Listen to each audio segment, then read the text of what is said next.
प्रिय साथियों, नमस्कार। कैसे हैं आप? उम्मीद करता हूं बेहतरीन होंगे और एक जानकारी के साथ, ताज़ा तरीन एक जानकारी के साथ आपके बीच में हाजिर हूं। साथियों, आज 31 मार्च है और आज फाइनेंशियल ईयर का आखिरी दिन है और एक बड़ी अपडेट देखने को मिली है। लोकल बैंक ऑफिसर्स की पोस्ट आउट हुई है साथियों। पोस्ट है टोटल 1000। नोटिफिकेशन आउट हुआ है, आज ही नोटिफिकेशन आउट हुआ है। तो चलिए मैं आपको इस नोटिफिकेशन के बारे में जानकारी देता हूं। पंजाब एंड सिंध बैंक को लेकर ये नोटिफिकेशन है। सबसे पहला सवाल है कि सर, ये लोकल बैंक ऑफिसर जिसे एलबीओ कहा जाता है, ये होते क्या है, इनका काम क्या है? बैंक में क्लर्क सुना है, पीओ सुना है, स्पेशलिस्ट ऑफिसर सुना है, बट ये एलबीओस क्या होते हैं? तो भाई देखो, एलबीओ जो होता है जनरली बैंक में एक ऐसी ऑफिसर लेवल जॉब होती है जो लोकल एरिया या ब्रांच लेवल पर काम करती है, खासकर कस्टमर से डायरेक्ट डीलिंग और बिजनेस ग्रोथ के लिए। जॉब प्रोफाइल जैसे कि लोकल एरिया में न्यू कस्टमर को जोड़ना, saving, current account, loan, FD जैसे प्रोडक्ट प्रमोट करना, कस्टमर से रिलेशनशिप मेंटेन करना, ब्रांच का बिजनेस बढ़ाना, KYC, account opening, basic documentation देखना। जेएमजीएस ग्रेड 1, ये जो जॉब है जेएमजीएस ग्रेड 1 की है। तो जेएमजीएस ग्रेड 1 का मतलब होता है जूनियर मैनेजमेंट ग्रेड स्केल 1। यह बैंक में एंट्री लेवल ऑफिसर पोस्ट होती है। साथियों, एक सवाल उठता है कि एलबीओ, पीओ और क्लर्क में बुनियादी अंतर क्या है? तो जो एलबीओ है, बहुत शॉर्ट में डिफरेंस बताऊंगा। सेल्स और लोकल कस्टमर हैंडलिंग का काम रहता है टारगेट बेस्ड एलबीओस का, जबकि जो पीओ होता है, असिस्टेंट मैनेजर जिसे हम कहते हैं, प्रोविजनरी ऑफिसर बैंक में कहते हैं, ये एक एडमिनिस्ट्रेटिव या मैनेजरियल पोस्ट होती है। क्लर्क काउंटर और डेस्क वर्क होता है, कैश एंट्री, कस्टमर सर्विस जैसा काम इसमें रहता है। तो आपको समझ में आ गया होगा कि भाई एलबीओ जो है वो पीओ से अलग है। ये एक मार्केटिंग जॉब है, एक तरह से sales and local customer handling job है। साथियों, ये वो नोटिफिकेशन का एक स्क्रीनशॉट है, पंजाब एंड सिंध बैंक। ठीक है, पूरे नोटिफिकेशन तो खैर 57 पेजेस का है। इस पूरे नोटिफिकेशन का जो क्रक्स है वो मैं इस वीडियो के थ्रू आप तक पहुंचाऊंगा। Commencement of date of online application 31 March, आज ही नोटिफिकेशन आया है, आज ही मैं वीडियो बना रहा हूं। 31 मार्च को रजिस्ट्रेशन ओपन हुए हैं। 20 अप्रैल तक आप जो है इसमें जो भी चेंजेस हैं वो कर सकते हैं, अगर आपने फॉर्म फिल कर दिया है तो। Last date of online application भी 20 अप्रैल ही इन्होंने रखी है। साथियों, आगे बात करते हैं टोटल नंबर ऑफ वैकेंसीज की। तो आप पाएंगे कि भाई जो टोटल नंबर ऑफ वैकेंसीज हैं वो 1000 है। टोटल नंबर ऑफ वैकेंसीज 1000 है। देश भर में वैकेंसीज निकलती हैं इसमें। अनरिजर्व कैटेगरी 425 है। साथियों, इकोनॉमिक वीकर सेक्शन में काफी कम है, 98। ओबीसी में 264 है, एसटी कैटेगरी 68 है और एससी कैटेगरी में 145, यानी टोटल 1000 इसमें वैकेंसी आउट हुई हैं। साथियों, एज की अगर मैं बात करता हूं तो 1 मार्च 2026 के अनुसार एज की उम्र की गणना की जाएगी। मिनिमम उम्र 20 साल है, अधिकतम उम्र 30 साल है। 20 से 30 साल के बीच की उम्र है। आपका जन्म 2 मार्च 1996 से पहले और 1 मार्च 2006 के बाद नहीं होना चाहिए। अगर आपका जन्म होता है 1 मार्च 1996 को, आप फॉर्म नहीं भर सकते। अगर आपका जन्म होता है 1 मार्च 2006 के बाद, तो भी आप फॉर्म नहीं भर सकते। जो सरकारी नियम है उस हिसाब से एससी एसटी में 5 साल का रिलैक्सेशन, ओबीसी में 3 साल का, पीडब्ल्यूडी कैंडिडेट में 10 साल का, पर्सन अफेक्टेड बाई 1984 राइट्स, 1984 के जो दंगे थे उसमें जो लोग अफेक्टेड हैं उनमें 5 साल का, एक्स सर्विसमैन के लिए भी 5 साल का है विद कंडीशंस।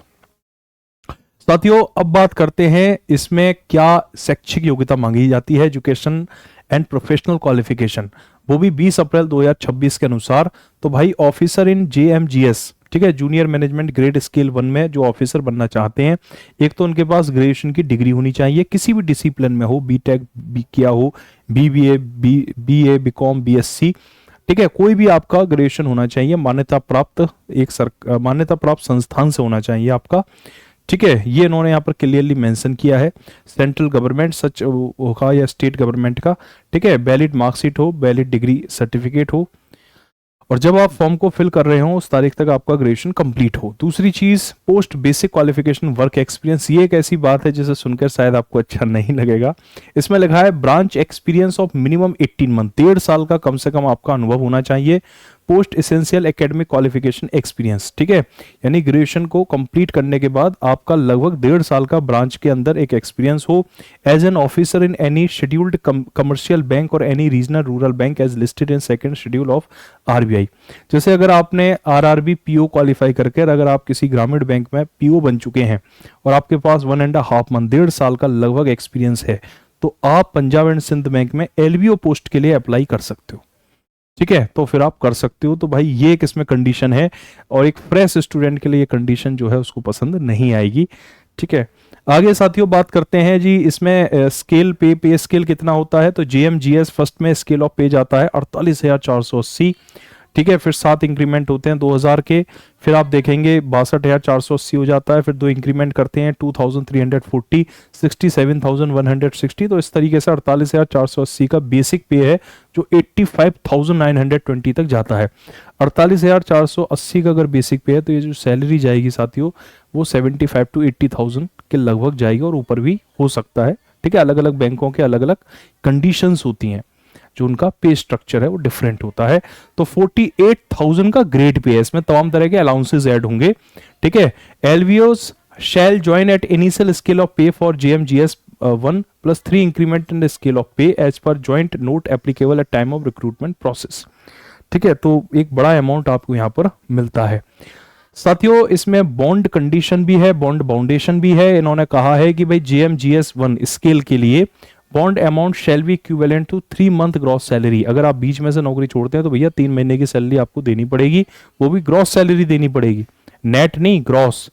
ठीक है, यानी डिडक्शन से पहले का जो अमाउंट है वो भी 3 महीने का आपको पे करना पड़ेगा। बॉन्ड पीरियड है 3 साल का, जो प्रोविजन पीरियड है वो 6 महीने का इन्होंने रखा है। साथियों कैसे सिलेक्शन होगा, रिटन टेस्ट देना है, स्क्रीनिंग देनी है, पर्सनल इंटरव्यू है, फाइनल मेरिट लिस्ट है, local language proficiency, then final selection है। आप देखेंगे रिटन टेस्ट में टोटल ये 4 सब्जेक्ट पूछते हैं। इंग्लिश के 30 क्वेश्चन 30 नंबर के, बैंकिंग नॉलेज के 40 सवाल 40 नंबर के, जीए का बड़ा इंपॉर्टेंट रोल है, जनरल अवेयरनेस इकोनॉमी के 30 सवाल 30 नंबर के, यानी कि 120 में से 70 क्वेश्चन तो आपके current affair and banking economics से पूछ लिए जाते हैं। देन कंप्यूटर एप्टीट्यूड के 20 क्वेश्चन 20 मार्क्स के यहाँ पर पूछेंगे। तो इस तरह टोटल 120 क्वेश्चंस फॉर 120 मार्क्स। और आपको जानकर हैरानी होगी कि क्वांट और रीजनिंग जैसे सब्जेक्ट को इन्होंने यहाँ पर स्पेस नहीं दिया है, यानी कि आपकी इंग्लिश बेहतर होनी चाहिए, आपका कंप्यूटर बेहतर होना चाहिए, और जनरल अवेयरनेस और बैंकिंग इकोनॉमिक्स की समझ अगर आपके पास है। बिल्कुल मुद्दे की बात इन्होंने की, क्योंकि बैंक में काम करने के लिए भाई इंग्लिश की नीड है, बैंकिंग अवेयरनेस की नीड है, और कंप्यूटर एप्टीट्यूड है, कंप्यूटर की समझ होनी चाहिए। केवल 3 ही सब्जेक्ट ये पूछेंगे। 120 क्वेश्चंस फॉर 120 मार्क्स। ओवरऑल जो ड्यूरेशन है वो 120 मिनट है। इनको पता है कि भाई जो कैंडिडेट इनके इस एग्जाम के लिए अप्लाई करेगा वो जाहिर सी बात है कि देश का जो एक शेड्यूल्ड बैंक है वहां से वो ऑलरेडी जॉब करके आ रहा होगा। तो अब आप आरआरबी पीओ की अगर जॉब ले रहे हैं तो जाहिर सी बात है क्वांट और रीजनिंग तो आपके अंदर वो एबिलिटी है, आपने वो पास किया हुआ है। आरआरबी पीओ में भाई आप प्रीलिम्स क्वालिफाई करते हो, वहां क्वांट है। रीजनिंग आप प्रीलिम्स अगर आरआरबी पीओ क्वालिफाई करते हो तो क्वांट रीजनिंग पास करते हो, मेंस में क्वांट रीजनिंग का बहुत बड़ा स्पेस है। ठीक है, तो वही लोग फिर इधर आ रहे हैं, तो फिर एक ही स्किल सेट का 2 बार टेस्ट लेने से क्या मतलब है। तो इन्होंने जो नीड है स्पेसिफिक वही एग्जाम यहाँ पर रखे हैं। साथियों the minimum qualifying marks percentage of marks in each of the section would be 40% for unreserved and economic weaker section category. अगर कोई अनरिजर्व कैटेगरी से है, अनरिजर्व्ड या फिर इकोनॉमिक वीकर सेक्शन से तो 40% पे पास होगा। रिजर्व कैटेगरी से है यानी ओबीसी एससी एसटी से है तो 35% इन्होंने रख दिया है। Candidate are required to obtain a minimum score in each test and section. आपको इसमें कहा गया है कि भाई मिनिमम आपको स्कोर प्रत्येक टेस्ट में एक सेक्शनल कट ऑफ है, उसको इन्होंने इस तरह घुमा के कह दिया है। एक सेक्शनल कट ऑफ है कि आपको हर सेक्शन को पास करना है, हर सेक्शन में मिनिमम इतने नंबर रहेंगे, उससे तो आपको क्वालिफाई करना ही करना है, ये वो कहना चाहता है। ठीक है, ओके साथियों आगे है final selection for appointment shall be made from the top rank candidate in merit list prepared state wise and category wise and their result in language proficiency test. आप रिटन क्वालिफाई करेंगे, interview होगा, language proficiency test को आप qualify करेंगे, clearly इन्होंने यहाँ पर mention किया हुआ है। ठीक है, रिटन के बाद आपकी स्क्रीनिंग होगी, पर्सनल इंटरव्यू टेस्ट होगा, देन फाइनल मेरिट लिस्ट बनेगी, फिर आपका एलपीटी होगा, देन फाइनल सिलेक्शन होगा। ठीक है, तो फाइनल सिलेक्शन में इन्होंने यहाँ पर सारी चीजें क्लियर की हुई हैं। ठीक है, और एक चीज और मैं यहाँ बता देता हूँ आपको कि भाई ये जो मेरिट बनाएंगे वो किस बेस पे बनाएंगे। एक combined final score of candidate shall be arrived at on the basis of score obtained by the candidate in online test. ठीक है, तो जो ओवरऑल बनेगा आपका 70% वेटेज उठाएंगे ऑनलाइन टेस्ट का और 30% पर्सनल इंटरव्यू का। Marks obtained in written test shall be out of 120, मतलब आपका जो रिटन टेस्ट होगा 120 नंबर का होगा, जिसे कन्वर्ट करेंगे 70 मार्क्स में। 120 में से आपके जितने नंबर आए उसको निकालेंगे 70 के बेसिस पर।